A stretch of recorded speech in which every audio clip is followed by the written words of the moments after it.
Good morning, everybody. Welcome. We're delighted to have you here. Such a splendid day, and we're in for a treat, and I'm delighted to have all of you here.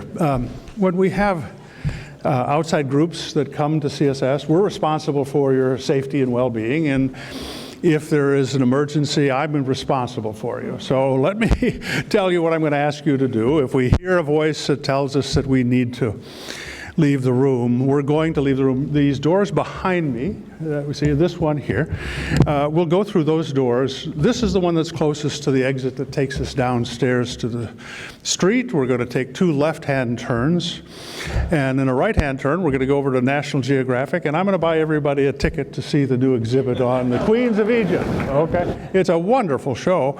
Now, we're not going to have to do that. We've never had an emergency here, but I want you to know that we're ready for it, and please follow me if we need to do something. I am going to take care of the dietman first, but you guys follow as close as you can, all right?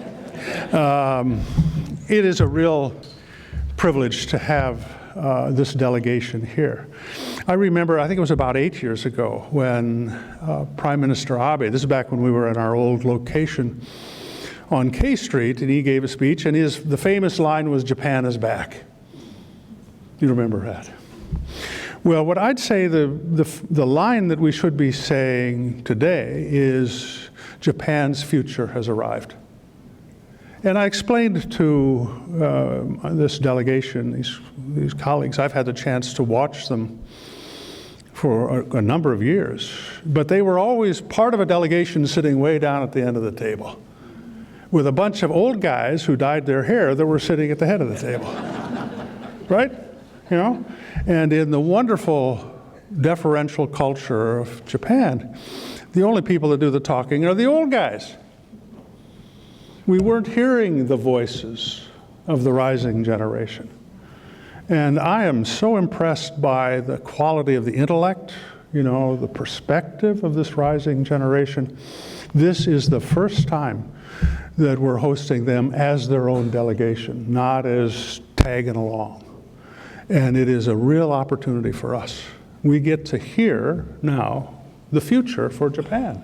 And they're going to share with us the vision, the perspective that's going to enliven Japan. Japan is now the leader in Asia. And I remember as a young, I was never young, I guess, but as a younger analyst, and there was that kind of famous line, big brother, little brother. Well, Japan is now the big brother.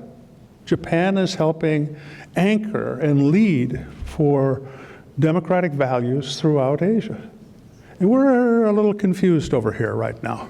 We're not really out front like we once were. Thank goodness Japan is. And we see this remarkable rising generation that is ready to lead. I welcome especially SHINJIRO KOIZUMI. I'm proud to say at one point he worked with us here at CSIS. He had just finished at Columbia, as I recall, and wanted to have some experience in Washington and was with us in the Japan Chair. And it was too brief a period, but it was a wonderful opportunity, and I've had the opportunity to stay connected with him since then. I've pleaded several times for him to come and speak with us. Today we have that opportunity. You all know him, so I'm not going to take your time to introduce you to him. But I would ask you, with your very warm applause, to welcome him. We're going to hear an important message today. So would I ask you, please welcome SHINJIRO KOIZUMI.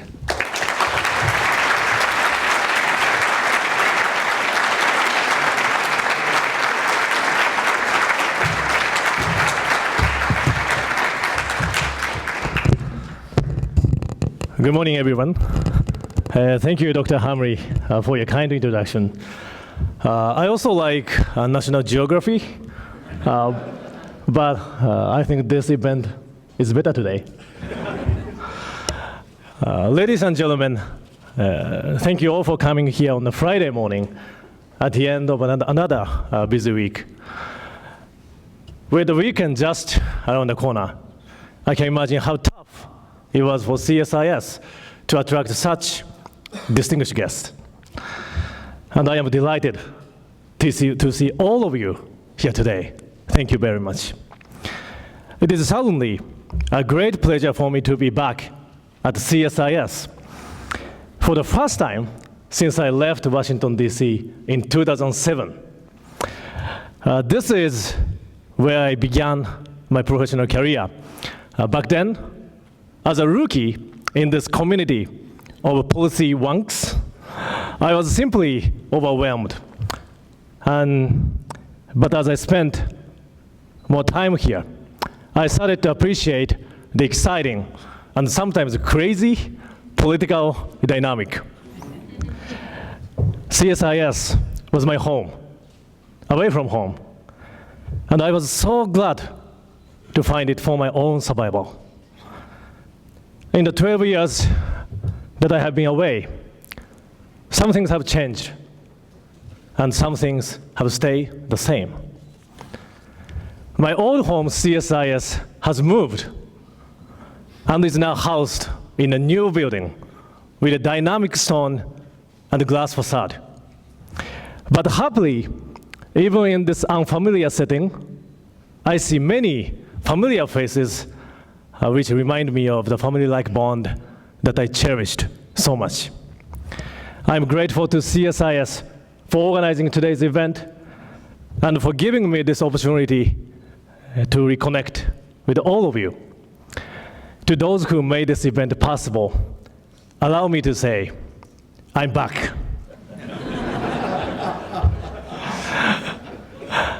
At CSIS, I was under the mentorship of Dr. Mike Green, who always inspired me to explore emerging aspects of Japan-US relations. And just to let you know, Dr. Green was a captain of a fencing team at college. And also, he also taught me what discipline is really about. Back then, many of our friends in this town saw uncertainties in Japan's political and economic future. In particular, lack of sustainable political leadership in Japan sowed doubts about the alliance. It was then that I started searching for my clues, asking myself how we should strengthen our alliance and preparing for my own political career. Had I not spent that time at CSIS, my perspective would have been different and somewhat pessimistic. In clear contrast to those days, I am now fundamentally an optimist about the future of Japan. And this is exactly the reason why I am here today. Now serving my fourth term as a Diet member, I have been fortunate to gain experiences both in the government and the party. Politics is about the future, and I came here today to share with you how I feel about the future of Japan. Japan is at the edge of a new frontier. And I am determined to make Japan, with a decreasing population and 100-year life expectancy, thrive in the future. That is the key message that I would like to leave with you today. Let me start by telling you a little bit about my background. I grew up in Yokosuka, Japan. The legacy of Yokosuka goes back to the period when Japan was still an isolated country under the Tokugawa shogunate. It was when Commodore Perry landed in Yokosuka in 1853 that the opening of Japan began. Today, Yokosuka hosts a naval base, the home of the US 7th Fleet. It is the only home port for the US aircraft carriers outside of the United States. And given Japan's severe security environment, the Japan-US alliance is indispensable to Japan's security and regional stability. The presence of US forces in Japan is of vital importance for maintaining deterrence. And Yokosuka is known for its good neighbor relationship between the US military and the local community. As someone representing Yokosuka, I take great pride in such a cordial relationship. and pay tribute to the dedication of the men and women in the US forces who selflessly serve the alliance. From childhood, I was aware of the unique tie between my hometown and the United States. As a high school student, all I did was practice baseball every single day, hoping to make it to the national championship. Being inspired by the tornado, Hideo Nomo, of the Los Angeles Dodgers, it was very natural for me to look to the United States for something big, Major League Baseball. But not just that, I was looking for something inspiring outside of Japan. Baseball also played a key role in the relationship that I had with my father, Junichiro Koizumi. Clearly, baseball was more important to him than golf. You may recall the scene. He and President Bush tossed around the baseball at Camp David. He even threw out the first pitch at the Yankee Stadium. He still says that every time he threw out the first pitch, he got a strike 100% of the time. In his capacity as a prime minister from 2001 to 2006, he transformed the alliance in the global context. His 5-year-long personal tie with President Bush set the course for Japan's foreign policy at the beginning of this century, particularly after 9/11. Calling himself Lionheart, along with his trademark wavy gray mane, he was known for his charisma, blunt language, and tremendous love for Elvis. But as a father, he was somewhat calm and always encouraged me to see Japan from the outside. His message was, seeing it from inside will not suffice. This may sound simplistic, but it was powerful enough to push me to pursue my academic interest in the United States. Matching my father's success and lasting legacy will be very tough for anyone in Japanese politics, including myself. But I am proud of who I am and from where I come. On Wednesday, May 1st, the new era of Reiwa under His Majesty the Emperor began in Japan. The abdication of an emperor took place for the first time in 200 years. As we have just started a new chapter in a new era, it is a good time for us to think about where things should go from here, say, in the next 20 to 30 years. This is particularly relevant in view of recent developments around the globe. Now, turning our eyes to the world, we see that the rules-based liberal order is at stake. Confidence in such order has eroded. One cannot take it for granted that this order will continue to be valued, enjoy as robust support as it did. Challenges are coming from unhappy electorates, as shown by hillbilly elegy, the Brexit referendum, and the Yellow Vest movement in France. In many places, political leaders are facing intense division and polarization within their countries. Interestingly, Japan seems to be an exception to this trend. Despite the changing political landscape in the world, Japan remains stable, and we haven't experienced a hyper-polarized environment so far. For now, we have a certain level of predictability.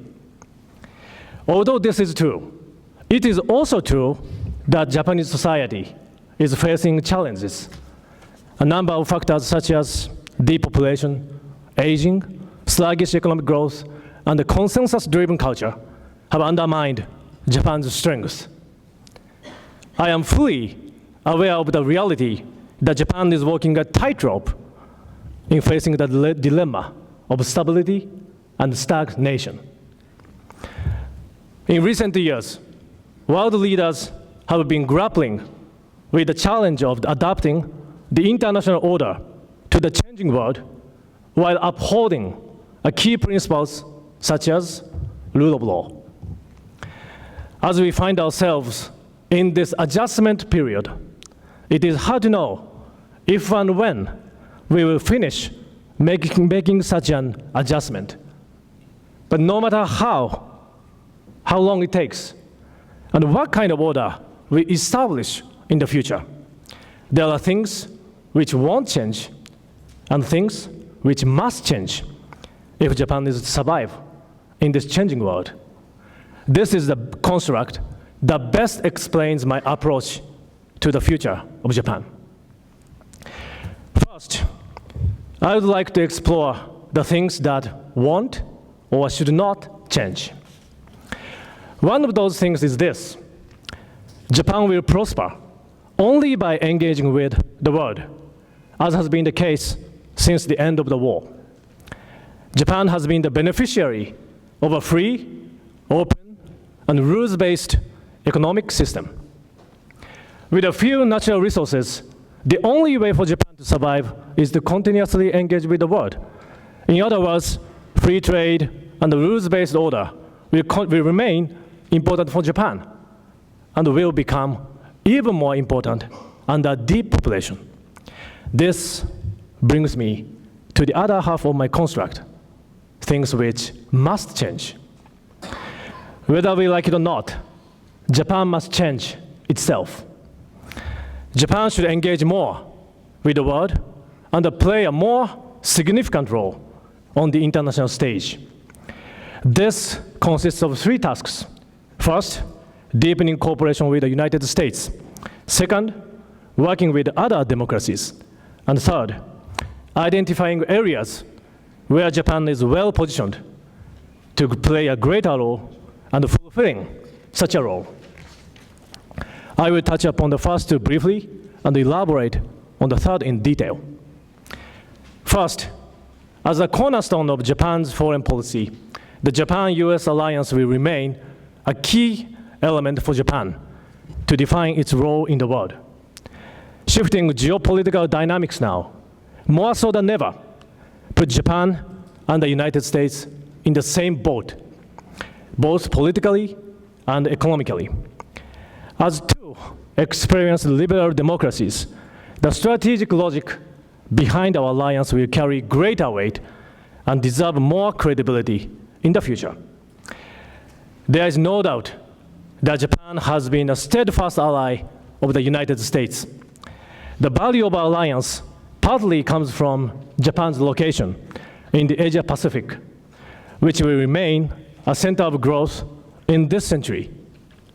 As an Indo-Pacific nation, the United States has every reason for maintaining a rock-solid alliance with Japan. Second, if the United States continues to strategically engage in the Indo-Pacific region, and I certainly hope it does, the relative strength of the United States and the regional dynamics could change in the next 20 to 30 years. While China is expected to grow at a fast pace, at least in the short term, other emerging countries like India and Indonesia will have a greater presence in the Indo-Pacific. As such, there will be room for further collaboration between Japan and those democratic countries.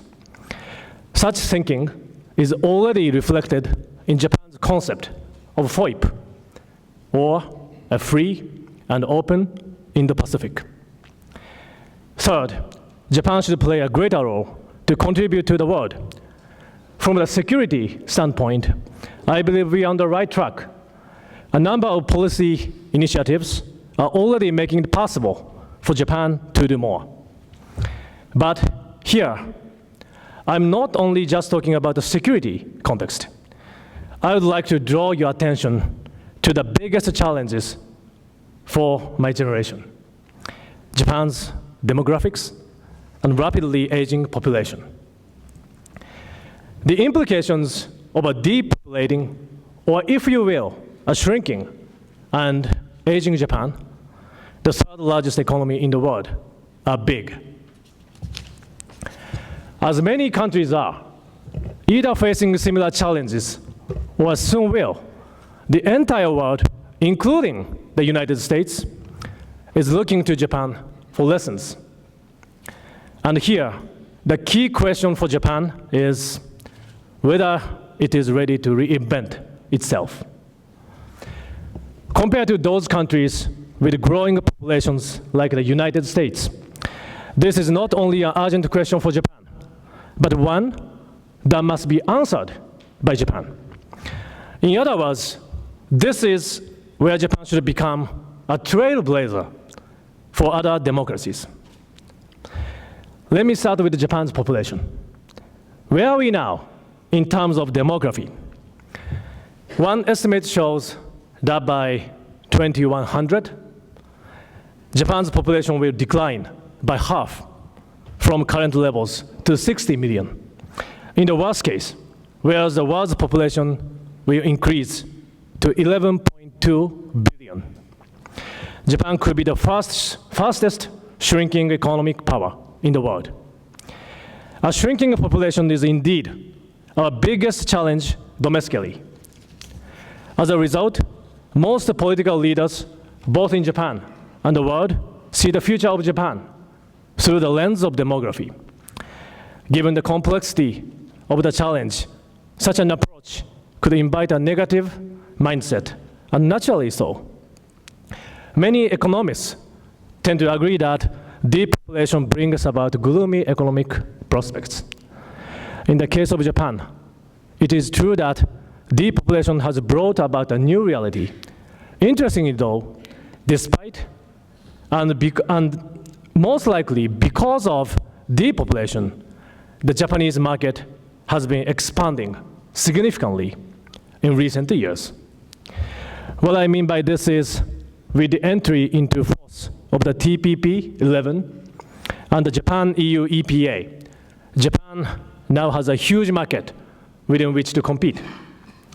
We are even trying to expand it by inviting others to the TPP and negotiating a new trade deal with the United States and the RCEP agreement with ASEAN, China, India, and others.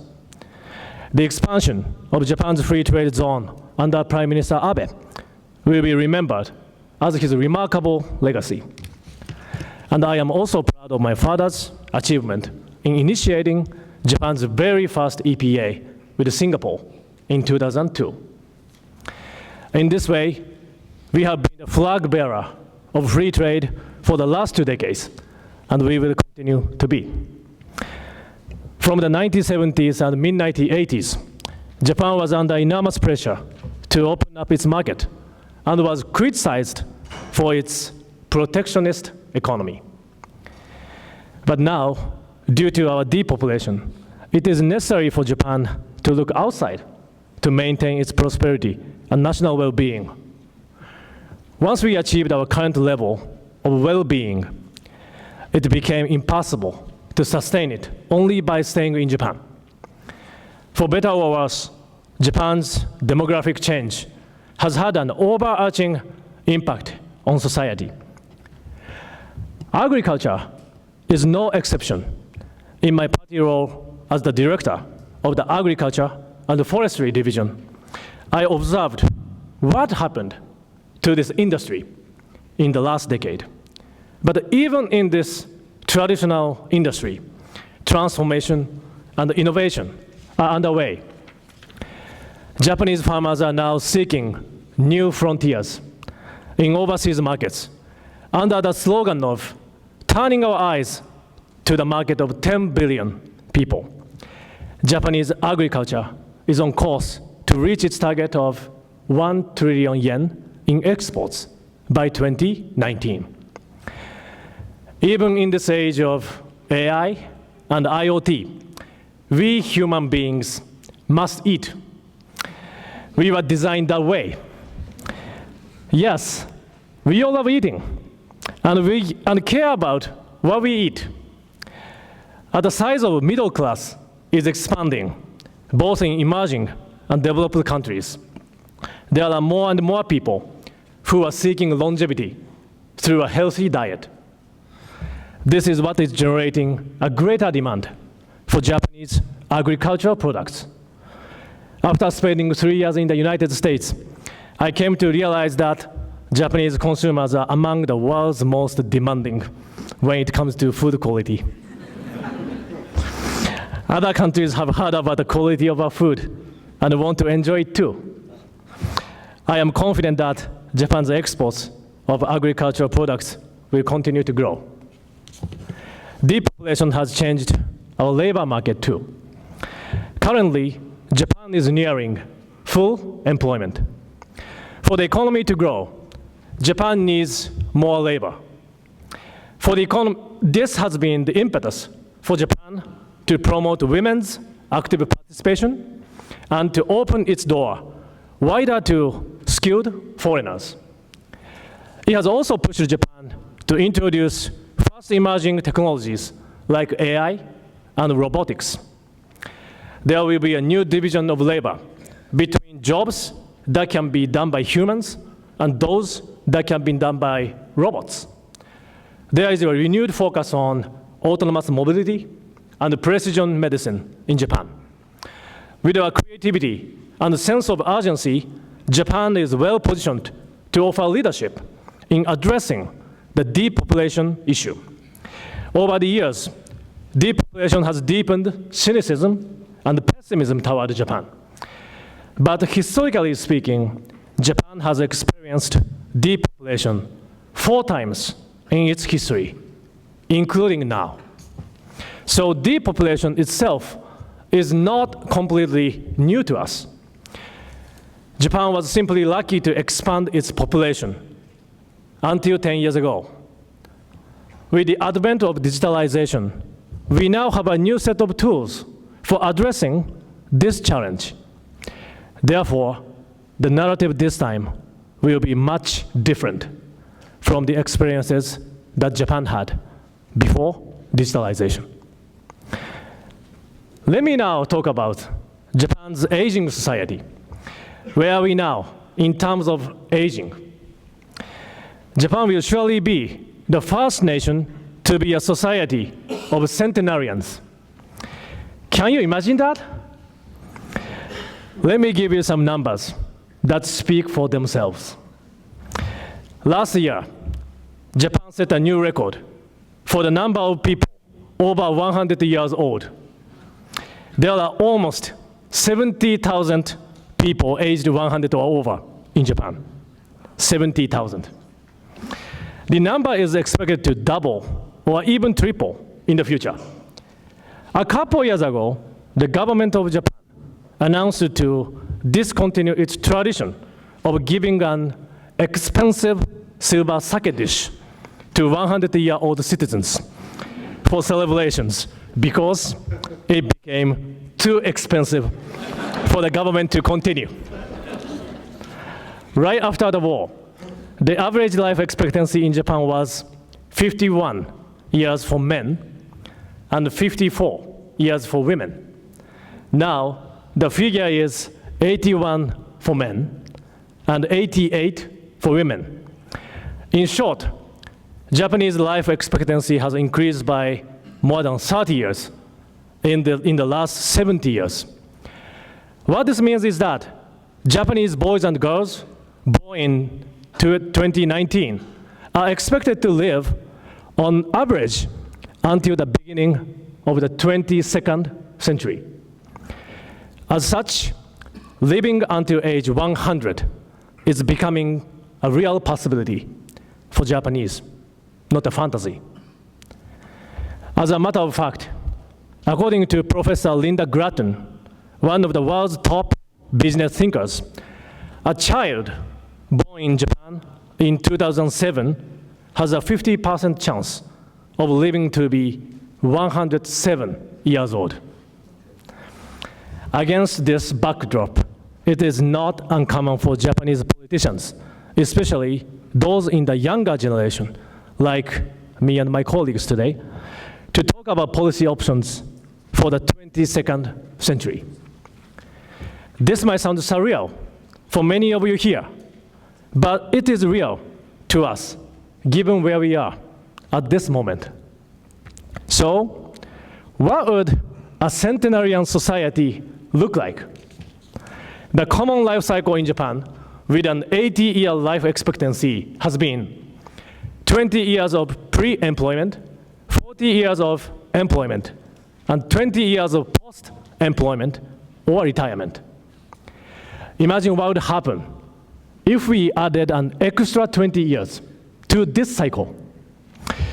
If we were talking about the United States, it could mean that you'd have an extra 20 years of retirement.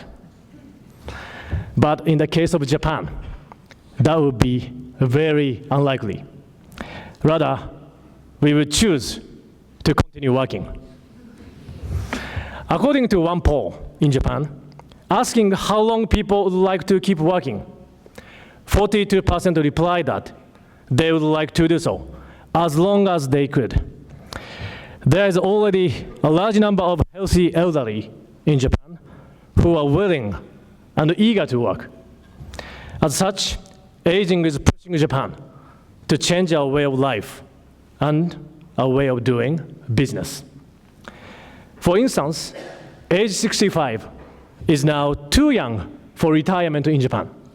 Some people are even suggesting that we should set the retirement age at 75. The bottom line is that if we are to maintain our post-war tradition of lifetime employment and other social systems, Japan will neither prosper nor survive. In my current capacity as Director of Health, Labor, and Welfare Division in my party, I have been working to transform the Japanese economic and social structure, including social security, education, and work style reform, looking ahead to a future with a life expectancy of 100. As I said earlier, Japan will soon be the fastest shrinking economic power. Japan will be the first country of centenarians. Considering this reality, I often wonder whether we have a real chance to succeed as a shrinking nation with an average life expectancy of 100. And my answer to this is a resounding yes. We do have a chance to succeed. And depopulation and aging could be a new frontier for Japan. The key phrase here is a new frontier. In his acceptance speech at the Democratic National Convention in 1960, John F. Kennedy, whom I greatly respect, explained his vision by using the term new frontier. After he took office, this term became the label for his administration's various initiatives, including space exploration. Among others, his space program and the moonshot speech gave so much inspiration to the American people. Just like President Kennedy, I'm also determined to do everything I can to inspire the Japanese people to undertake all reforms necessary for our survival. Being at the forefront of the fourth industrial revolution, a new wave of industrial change is now bringing cutting-edge technologies and advancing social change to Japan. As Japan stands on the edge of a new frontier, we have the benefit of using such emerging technologies. The fourth industrial revolution will offer unique tools as Japan tries to address depopulation and aging. On top of that, Japan has a vitality which will help us build a vibrant aging society. As such, I'm optimistic about Japan's chance to reinvent itself. Japan will remain the strongest ally for the United States for many years to come. Ladies and gentlemen, while I am here, there's something else that I would like to stress. That is about the two-way exchanges between Japan and the United States. It is often said that the strength of the United States comes from the fundamental optimism of the nation. That is something I learned through my time in this country. Other than the United States, there are a few countries that can translate the power of hope into real action. This is the country that taught Japan what the power of hope and optimism can do for us. The power of optimism will guide me as I navigate through my political life in Japan. I am absolutely convinced that Japan will remain a reliable partner for the United States and for the world. Looking ahead to the future, I will never, ever walk away from the challenges that Japan faces. As I stressed earlier, the guiding principle for Japan's future should be its engagement with the world and its reinvention. And the impetus for such engagement and reinvention comes from people, not robots. This brings me to the final point that I would like to make today. As you know, the number of Japanese students studying in the United States is decreasing. In this context, let me share with you a short line by a well-known English writer, Mr. Kipling. He once wrote, "What should they know of England, who only England know?" The same question is worth asking in the case of Japan and the United States. Especially those who are listening to my speech in Japan, I would like to encourage you to come and study in the United States. When baseball legend Ichiro announced his retirement in March, he touched on the virtue of becoming a foreigner. Quote, "Becoming a foreigner has taught me to be considerate and compassionate. These feelings only come through experience." Unquote. That is exactly what I feel about my time in the United States. I would like to encourage more Japanese to study and work here. Of course, CSIS is the best place to work. Likewise, I would like to encourage more talented Americans to visit Japan. For the past 2 days, I have conveyed this message to the people who I met here. Two-way exchanges between Japan and the United States, particularly between youth, will serve as a foundation as we reinvent ourselves and engage more with the world. There's so much that Japan can learn from the United States and vice versa. As I said earlier, what I learned from the United States made me who I am today. If we continue to learn from each other, and we shall continue such tradition, our alliance will continue to be rock solid for many generations to come. Finally, I hope that today will be the day when we start looking at Japan and the future of our alliance in a more optimistic way. It would be great if all of you share in my optimism and passion for Japan's reinvention and engagement with the world. Thank you very much.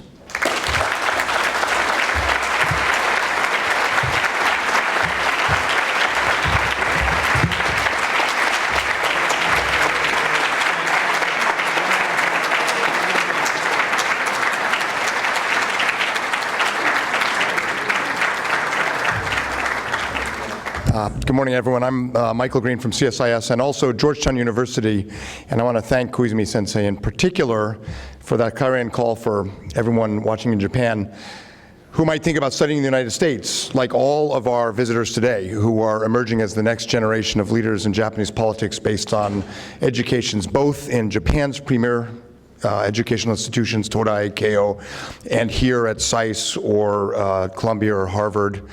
And I know for Sheila Smith and myself, for Jeffrey Horning, who had along our journeys, a few years at Tokyo University or Keio studying. It's transformational, and I'm really, really glad that as part of your vision for the future, you sent that message out. And we're so proud of you at CSIS, and so proud that you would come back here to give a speech that was almost as good as the speech you gave here when you left. 12 years ago. So we have a 2-for-1 special this morning at CSIS. We're going to have a panel of distinguished leaders in a moment, but one of the members of the delegation is the very distinguished Minister of Justice from Japan, Takashi Yamashita, who served in the lower house beginning in 2012, representing Okayama, and is a career public prosecutor and worked here in the embassy when Rich Armitage and I were in government, pushing over the end zone, the Mutual Legal Assistance Treaty, which was a very big deal. So we're going to have some remarks from Yamashita Daijin, and then we'll invite the rest of the panel up. Yamashita Sensei, please.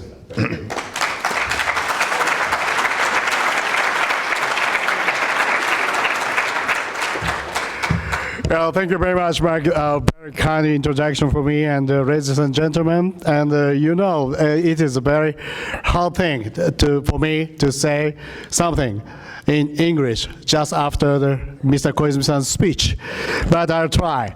And it is my great pleasure and honor to say something at CSIS, one of the most prestigious think tanks, as one of rising political leaders of Japan, with the real leader of the new leaders, Koizumi-san, and my colleague leaders, Fukuda-san, Ono-san, and Murai-san. I'm really honored. And I will touch upon some new change in our Ministry of Justice for today. The Ministry of Justice of Japan was in the past said to be one of the most conservative, sometimes stubborn ministries in the government. The various roles taken care of by the ministry remained unchanged for decades or sometimes over 100 years. And the ministry contained its activities to matters at the domestic level. The time has come for change. Today, I would like to briefly explain some new developments with respect to the activities of the Ministry of Justice. And first, on April 1st, the Immigration Service Agency was newly established. I'd like to explain the background of this new role. Last year, over 30 million visitors from abroad visit Japan, and 2.7 million foreigners now live in Japan, and 1.45 workers now working in Japan. With this situation, we decided to change our law and set a new policy for that. And the new agency succeeded the function of the Immigration Bureau of the Ministry of Justice and strengthened those functions to address new issues. Through the reformation of the immigration system, a new category of residential status called designated skilled worker was established to address shortage of labor and also to attract skillful workers from abroad. In addition to that, for the first time, cabinet ministers agreed to set up comprehensive accepting foreigners policy to produce the multicultural, inclusive society. And we are very hopeful that the new system will enable to appropriate management and services of foreign residents and create an environment that will contribute to realizing, and as I said, multicultural, inclusive society. Second, after major revisions of the Civil Code and Code of Criminal Procedure, the Ministry of Justice is now working on drafting revision of the part of the corporate law for the direct consideration with a view to strengthening corporate governance of companies, partly in response to requests from foreign investors. To touch briefly on some features of the outline, the proposal would include to oblige listed companies to introduce outside directors and to rationalize to some extent the procedures of shareholders' general meetings and so on. And moreover, the ministry with related ministry and agencies is now considering to make some major revision on real estate laws to address so-called owner unknown land issue, which is said by some research to be larger than Kyushu in total. And third thing and last, we are working on the judicial affairs diplomacy. It's a new word because this English is made in Japan. But Japan and the United States are the two leaders of the world that have full respect to the principle of rule of law. With the aim to enhance the rule of law at the international level, the Ministry of Justice of Japan is taking action based on its new initiative named Judicial Affairs Diplomacy. For example, the ministry has provided legal technical assistance to Asian and African developing states and capacity building programs with the participants counting around 5,800 practitioners, including judges, prosecutors, and police officers from 140 countries. And for promoting judicial affairs diplomacy, Japan will host the 14th United Nations Congress on Crime Prevention and Criminal Justice, so-called Kyoto Congress, which is the largest United Nations Congress in that area in April 2020 in Kyoto. I met with UN Secretary General, Mr. Antonio Guterres yesterday and talked about that Congress and asked to attend that the great opportunity. And the Ministry of Justice is actively working to make available English translation for foreigners to understand the legal system and the provisions of the laws of Japan. The Ministry of Justice offers the online Japanese law translation database, English translation of over 700 laws, including the civil code and corporate laws, are available online free of charge. That may enhance the atmosphere to invest in the inbound investment to Japan. And that is a part of our initiative and by the new age so-called rising politician. And as the fifth youngest Justice Minister of Japan in the history of the current constitution, I am now leading the ministry towards new Reiwa era. That means beautiful harmony and with new policy, with the new leaders of Japan as you see today. And I hope I am not a fake new leader of Japan, but I'll try my best. Thank you.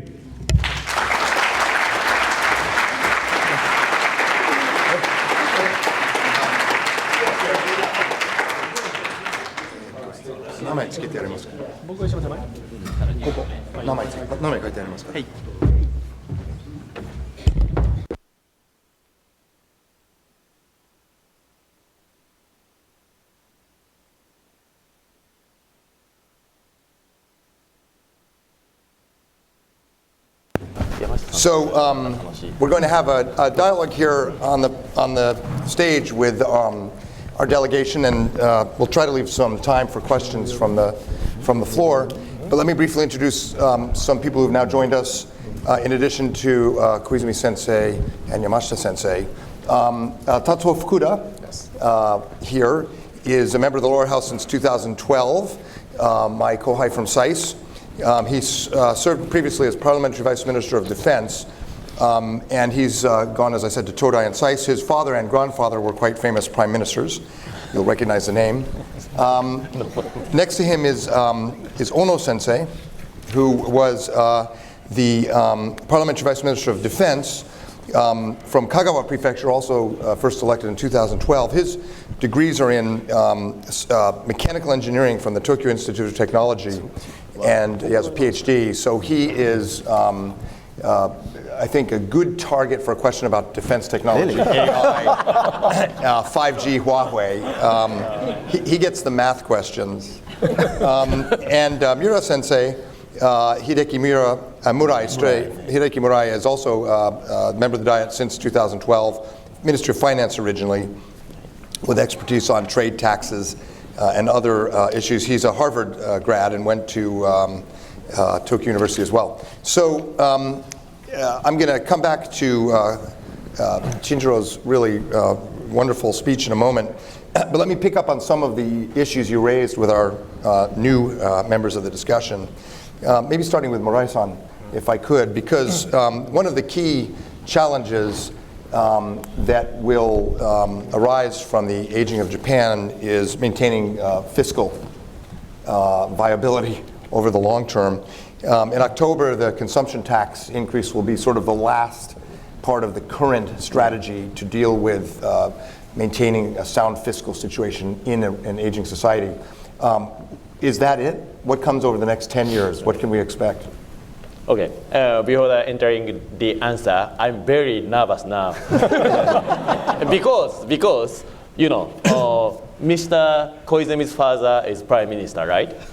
Mr. Fukuda's father is Prime Minister, and the grandfather is also Prime Minister. And his father is also famous minister. And he is minister. And, my father is a very good father.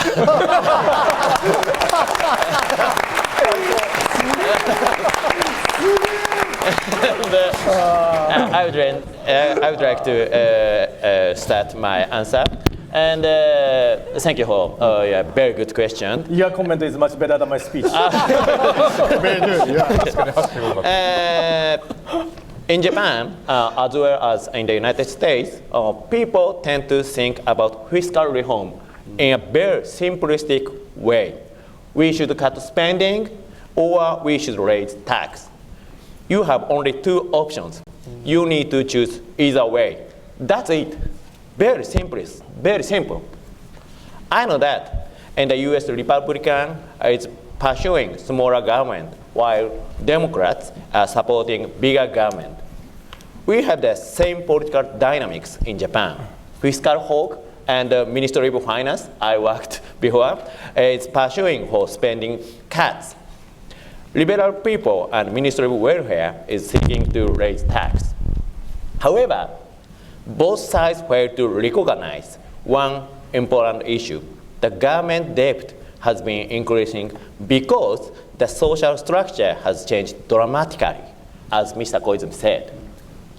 Why do we pay a lot of pensions or medical costs for the elderly people? That's because the elderly people live much longer than before. And people retire earlier even though they are getting much healthier than before. In other words, we need to create new social system to solve the fiscal problem of the aging society. The elderly people don't need money, probably. They need jobs or the place. They need jobs or the place where they can contribute to the society. We should not consider them as the receivers of social welfare. We need to encourage them to be the supporters of the society. That's why Mr. Koizumi's team is advocating for the new way of fiscal reform, the third way. The third way tries to mitigate the fiscal pressure of the aging society by increasing the supporter of social welfare. In the next 10 years, we, young LDP politicians, try to encourage people to be healthier, work longer, and live healthier, and live happier. Without our third way, we will see a miserable future. If you push smaller government to match, we will see the growing income inequality. If you push bigger government to match, we will see never-ending increasing tax rate. I believe the third way can solve the fiscal problem of the aging society. I think the United States government should also consider the third way to solve the government debt, so the United States and Japan can cooperate in this area. Thank you. I know you worked in the tax bureau, which is probably why you said people don't need money, but but your point's very important. And of course, one of the other lines of effort to create a bright future with an aging society is immigration, which Yamashita Daiji talked about.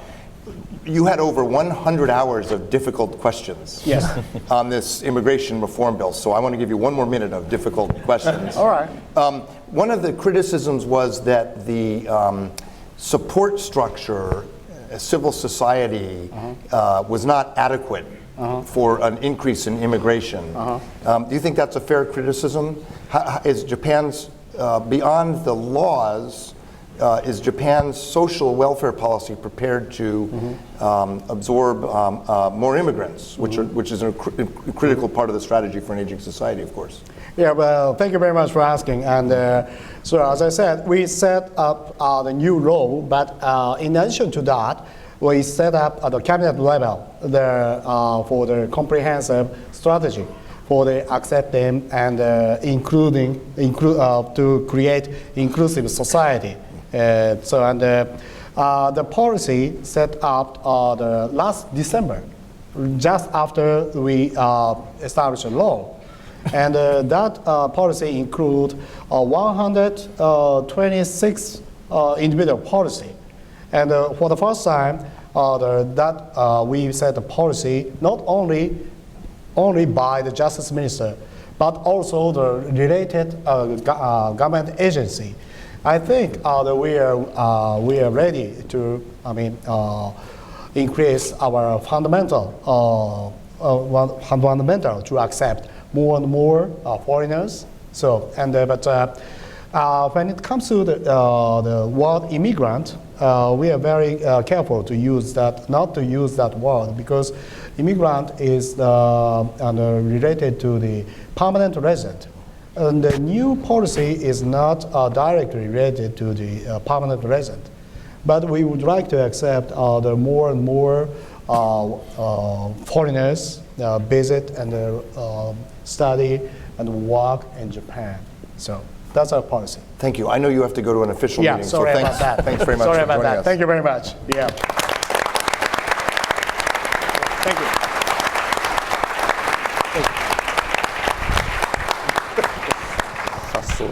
So, Tatsuo, I think it was it 10 years ago or something like that? I went with you and another friend to your district in Guma. That's right. Yeah. And we went to a great onsen and had great food. Right. And had great drink. And so the only thing I remember other than that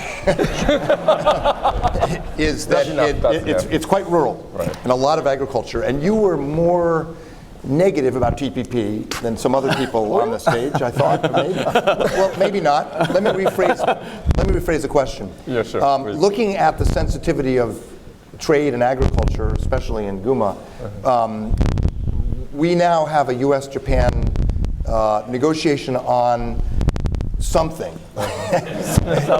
It's a trade agreement in goods or a trade agreement in goods and services, but whatever it is, there's a clear expectation that the core of it will be some opening of agriculture along the lines of TPP, but some other things. Where do you see the U.S.-Japan trade talks going? What's the view in your district? Do you think if we have a trade agreement, it will be difficult to pass in the Diet for Prime Minister Abe? Okay, thanks for asking. Before then, I'm hesitating to use English or Japanese because I'm looking around and most of all people can speak or understand Japanese, so but I told in English. And you can use French. Or Chinese maybe? Anyway, I'm from Gunma. Which is not so rural, but not so city constituency, and actually, from my constituency, not farmer or maybe agricultural sector is not so big. So, and before that, I was working for a trading house, Mitsubishi Corporation, and my mind is actually affected by that way of thinking. So, as Mr. Koizumi clearly mentioned that we Japan lived in the world, not is isolated from the world. Without the market from the world, we cannot survive, or we cannot make a living on it. So, first of all, even when I firstly run for election, in front of the farmers group, I said I have to support the international trade because our living is on it. So that what we have to search for is how to make a living in the world trade for those farmers family. Because I feel that in Japan they sell their products too cheap. But as Mr. Koizumi mentioned in his speech, our product is very high quality, good taste, and maybe the best in the world because Japanese consumer has a very good tongue. Not for eat, but for taste. Not for eat. I have a very interesting story, but I forget about it. With Senator Baker or something, but forget about it. So we'd like to promote those food to the world. Of course, we can sell it to the middle consumer people in the world because they are growing, especially in India or in Asian countries. But we'd like to sell it in higher consumer because we are selling the products like cars, house appliances, and we have made very good goods, but we sold it very cheap, relatively. So our product is very high quality, and we can use it for a long time, like 2 decades, but still selling very cheap. And that's the reason why we beat your industry here in America. But I suppose that we should be valued more. And we haven't exported our food products enough yet to the world. So now we are trying to create high graded market in the world. So that and actually, especially in the Asian nations, actually the rich people are much richer than we are. And they are trying to have a very good life. And our products can contribute their life, a high quality life, so that we first of all try to sell it to those people, those rich people in Asia. Then, because those countries are increasing their economic power, so much more people in those regions can get into that market, so that we happily sell our products to those people. So that even if we have a very global market and we can sell it to our products in high price, so that we can live it. We can make the living of the farmers in Japan. I think they can get a pride because they are selling a very good product to the world, and they can say, okay, this is Japan. Japan is a country of high quality. Of course, it costs a lot, but you can make your life more valuable. That's the kind of pride. Actually, he was the director of the agriculture policy 2 years ago, and I was a deputy. And that's the policy we are trying to impose into Japanese society.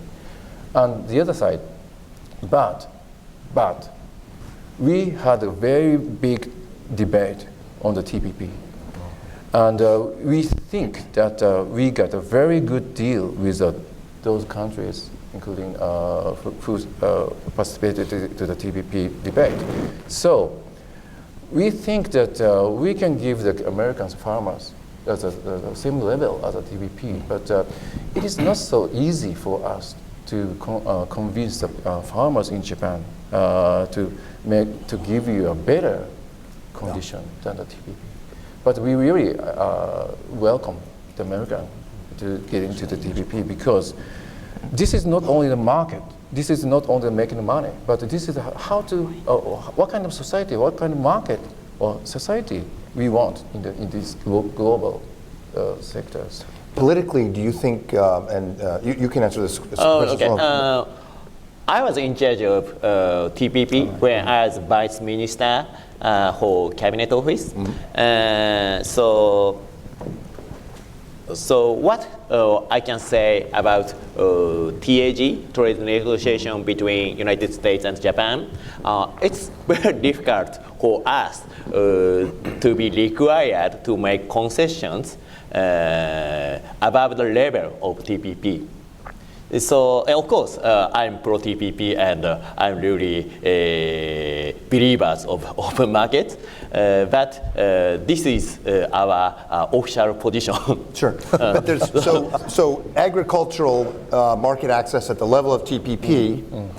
But do you think, as a political issue, do you think the Japanese side needs some balanced or reciprocal access in the U.S. because TPP would have given very slow phase out of tariffs on light trucks and so forth. It seems like your constituents would accept TPP levels of market access. Do they expect some reciprocal access in the U.S. In other areas? Because that's the sticking point right now. It doesn't seem the Trump administration is willing to give something to help get this through the diet. And it might be interesting for the audience to hear what you're hearing in your districts. Because actually maybe farmers don't care about whether there are light truck tariffs in the U.S. or not. So is that a more of a political issue in the diet? どうだろうね。 Well, it sounds strange because you introduced me as engineering and answering agriculture stuff, so it sounds strange. But I'm from Kaga Prefecture, as I introduced, and quite rural area. As the main industries include the agriculture sector, and the biggest movement on my society is we don't want to negotiate again the trade. Because the best one is they ask the United States to be back to a TPP framework is the best one, best solution, because there's no need to renegotiate. But second is that, as he and Fukuda-san mentioned, that the leveling as a THE negotiation to a TPP level. But I don't think there is a small space to just adjust as a product basis, because what we need is to think a more broad view, because when we see the international society, every country have a conflict about the trade deficit or trade imbalance. So there's a big issue for international society to deal with, trade balance, or I should say like current account imbalance. So that makes the international society very vulnerable, or maybe not so good in condition. So you mean if we focus too much on bilateral trade deficits, right, as a political issue, which of course is what the president is doing now. Yeah. From my point of view, we need to think about the WTO reform kind of issues to adjust the trade imbalance or something like that. Because if you, of course, it is very important to discuss about the bilateral trade issue. But more than that, we need to discuss about the tool to adjust and correct the international trade imbalances. We need a new system, and I think that there is another reason to touch upon the international correcting system, because we have expect the China, because they're enjoying the economic growth, but it's a quite new and quite different type of model from us, like a democratic country. So there must be a conflict a big confrontation in a near future, I think, which lead to a technological discussion. But anyway, so from my point of view, the reason why there's going to be a so big confrontation is because they're just surviving and enjoying the new economic growth model.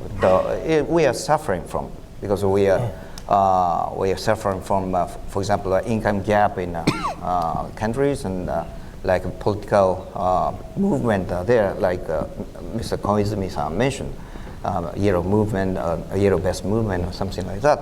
So we need to think. The international society has to invent a new type of international order, international system, international way to balance and stabilize the international order. That is one key aspect of things that we discuss about TPP or TAG. Yeah, that's a very tall agenda. Japan has a leadership position this year in the G20 to make some progress on it, and a key role in G7, and a commitment to WTO, which is badly in need of reform. It is kind of mottainai. It is sort of a waste that we're spending all our time on sectoral issues that are decades old, particularly when on agriculture we could get an agreement pretty easily, I would think, and which U.S. cattlemen and farmers need, because they have a lot of challenges now. Let me ask you, Ono-sensei, about technology. One of the hot topics in Washington is 5G, Huawei, decoupling. The U.S. and Japanese governments, the Diet and the Congress, are pretty closely aligned on these issues. Maybe Australia as well, Britain a little bit further out, India's torn. Do you think we're heading towards a future where there will be two competing 5G systems, two competing telecommunications infrastructure blocks? Where is this technology competition you mentioned going? Well, I think that first of all,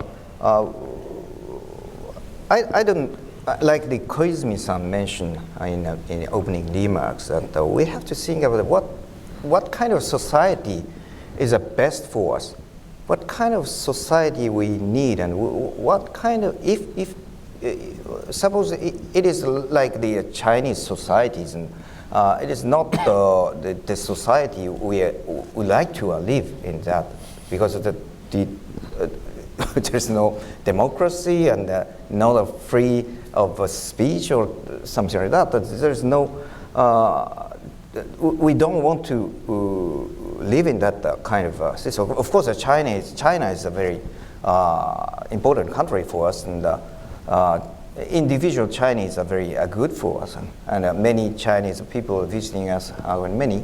But we have to think what type of society is the best for us. It's a very, very important aspect. Of course, even in security circle, people, defense circles, people, of course, we always say that democracy and the rule of law is an important issue. But it's like just a natural, and sometimes we forget about that kind of things. But it is a quite important, especially in this stage, in the changing the situation, international order is deteriorating. So first of all, I would like to stress out that the society we want to is like there's a transparency, open to everyone. If you want to compete to another companies, then you can set up a company. So we don't want the two type of system, and then 5G or something like that, dominate everything. So the base concept is transparency and openness, and flat, fair trade, fair, fair negotiating, maybe, is the best one. That's interesting. So it's not just about technology, and it's not even just about national security. It's about when George Kennan wrote NSC 68, he defined the objective of U.S. strategy as protecting our way of life. And that's what you're talking about. Last but not least, Shinjiro. I remember when your father met President Bush for the first time, he told President Bush that his nickname, in the Japanese diet, he was called Henjin, which means weird or unusual or different. And then President Bush said, no, it means extraordinary. Good one. And your remarks were extraordinary. They were really wonderful. I want to pick up on one piece of it, which is you talked about U.S.-Japan alliance. You talked about FOIP, or Free and Open Indo-Pacific. You know, we're heading into the Reiwa era, and what is your vision for Japan's role in Asia? Under the Heisei era, Japan's popularity in Asia surged. Japan's the most popular country in Asia in most surveys, except in China and Korea. And so could you say something about heading into this new era? What's the vision you would have, or your younger generation leaders would have, for Japan's relationship with India, which you worked on here at CSIS, and Australia, both of which are very, very good, but also, you know, Korea, which, you know, that's another country facing an even more desperate aging society, even lower birth rate, also a democracy, very, very, also a U.S. ally, very common problems. And then, of course, China, which has less in terms of common values, but some common problems with aging and so forth. So what should the Reiwa vision be for Japan and in Asia? Yeah, in this new era of Reiwa, we are going to have a Japan Chair in Japan from CSIS. Can I get it? Yeah, sure. You're gonna have a branch in Japan too. And also in this period, I think in Japan you see less Japanese population. But in the international stage, you see more Japanese population. Like here. Today we have bigger audience than Japan. Thank you. So, yeah, actually today's event is a turning point for Japan's future. Now we are sitting in front and speaking not Japanese, not English. We are speaking Japanglish, broken Japanglish, no interpreter, and you know, this is something we are going to do in this period, in this future, as a Japanese politician, and also many Japanese businessmen here, and students studying in the United States here too. So we can see more Japanese in this period, in anywhere, I hope.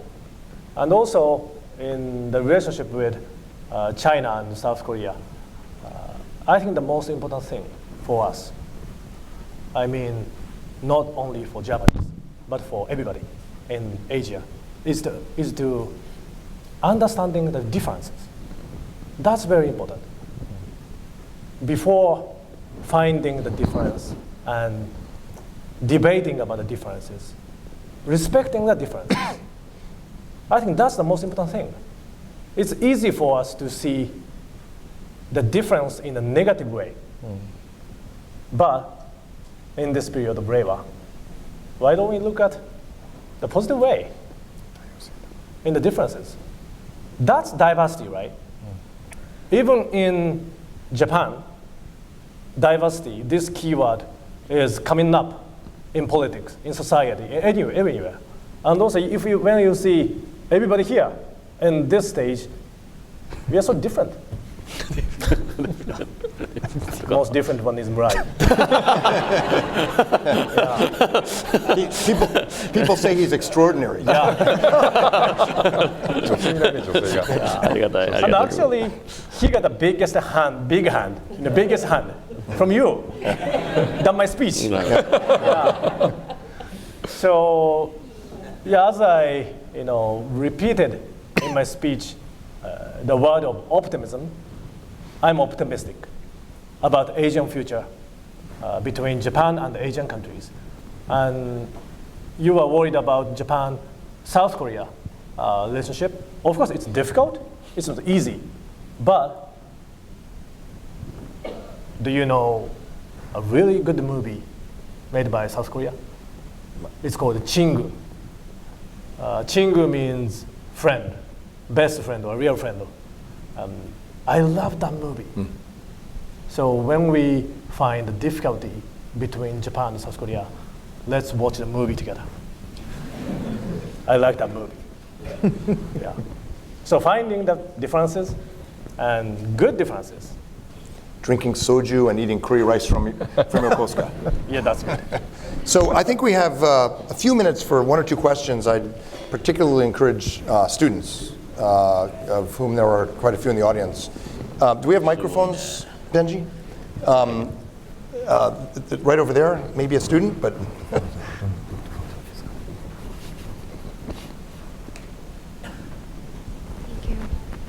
Hi, thank you so much. So my name is Sarah, and I'm currently a student at the George Washington University studying international affairs and Japanese.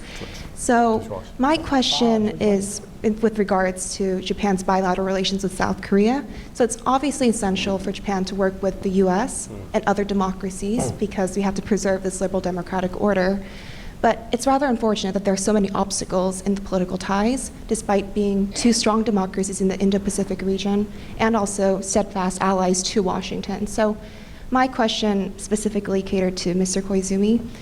Do you want to see any changes in the LDP's general approach to South Korea? And do you think that if we make these changes, could we encourage the diversity and the optimism that you hope for? Thank you very much for your question.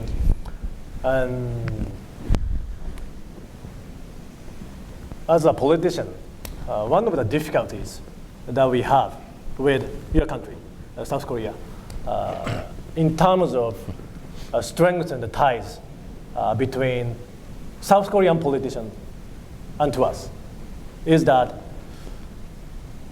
there are not so many South Korean politicians who last long. That's true. Yeah, to be honest. That's true, yes. For example, before my father retired and his father and Ono-san retired, anyway, Murai-san father is fine. And good. Very healthy. And they experienced more than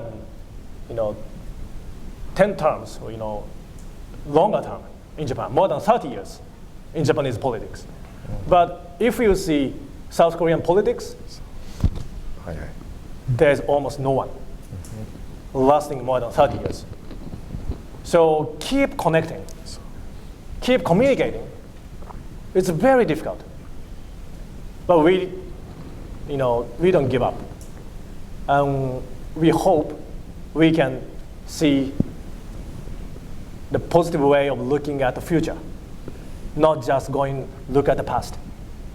So I'm optimistic, and this exchange between you and me is, I think, the beginning of the future.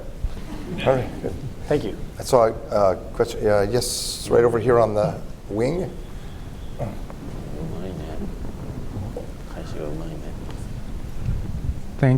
Thank you. I'm now at Aoyama from the Asahi Shimbun Japan's newspaper. I would like to put a question to Mr. Koizumi as well. Although I was impressed by your bold agenda to aim to keep the US-Japan alliance robust, President Trump has been saying that the United States has been taken advantage of or ripped off by the US key allies, including Japan. He does not have the view that the US-Japan alliance has yielded good dividends to the United States, which is at least in part a reflection of what many Americans see the US-Japan alliance. So I'm wondering what your responses, what would be your response to the president's victimization rhetoric?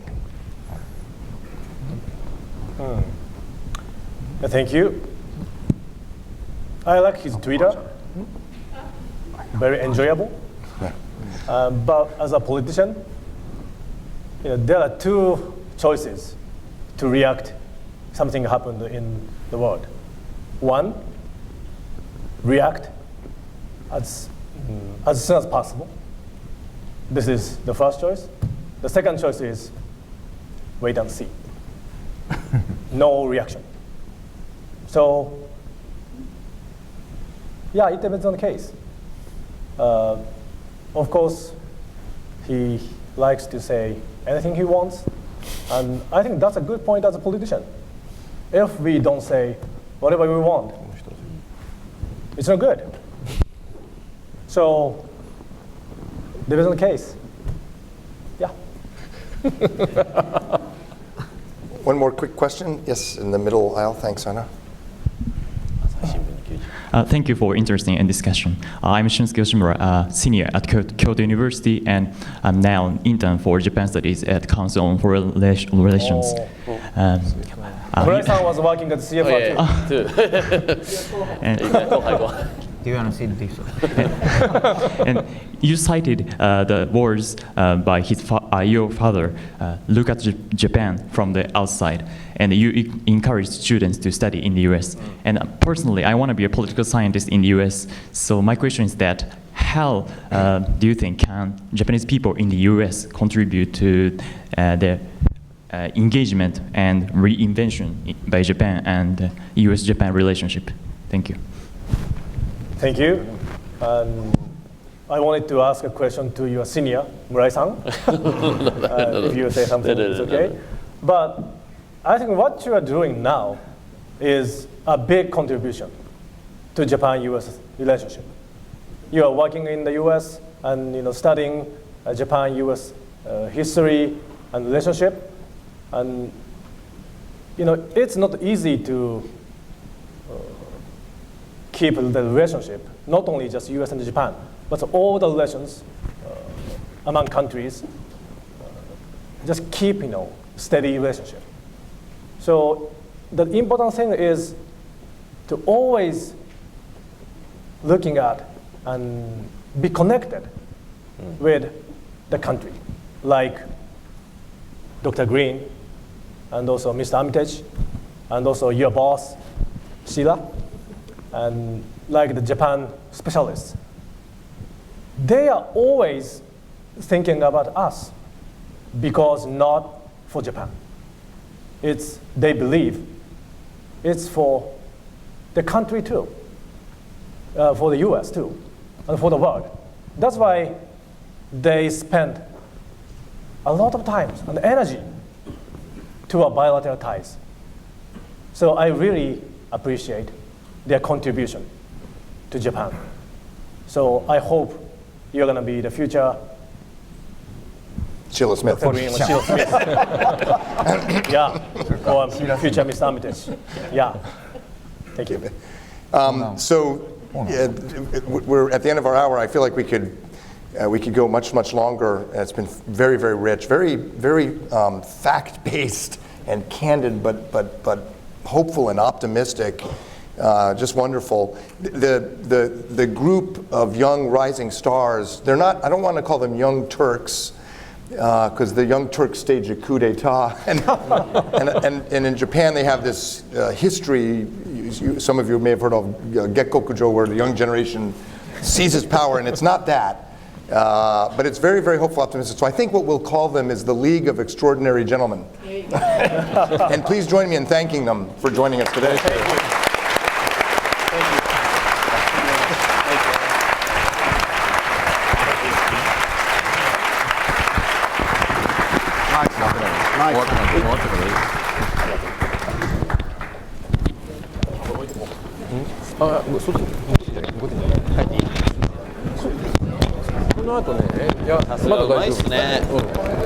大丈夫だと思うよ。大丈夫と思いますよ。次はね、ランチを食べた後。初めて。大丈夫だと思います。大丈夫。はい。ありがとうございます。私、答えてほしかった。